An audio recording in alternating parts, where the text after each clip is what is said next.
అమెరికాకు మరో షాక్ ఇచ్చింది ఇరాన్. ఇప్పటికే 2 అత్యాధునిక ఫైటర్ జెట్ అయిన F-35 ని కూల్చేస్తామని చెబుతున్న ఇరాన్ ఇప్పుడు తమ గగనతలంలోకి వచ్చిన మరో F-15 ఫైటర్ జెట్ ను కూల్చేసినట్టుగా తెలుస్తోంది. అంతేకాదు ఆ ఫైటర్ జెట్ పైలట్ ను అదుపులోకి తీసుకున్నట్లుగా తెలుస్తోంది. దీనికి సంబంధించిన ఫోటోలు, వీడియోలు ఇప్పుడు నెట్టింట్లో చక్కర్లు కొడుతున్నాయి. అయితే ఇరాన్ కూల్చివేసిన ఫైటర్ జెట్ F-15 లేక F-35 అనే దానిపై చర్చ జరుగుతోంది.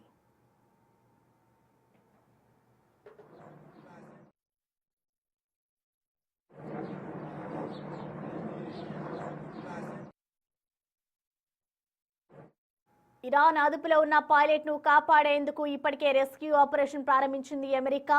C-130 విమానం, 2 బ్లాక్ హాక్ హెలికాప్టర్లు ఇరాన్ గగనతలంలో చక్కర్లు కొట్టే వీడియోలు బయటకు వచ్చాయి.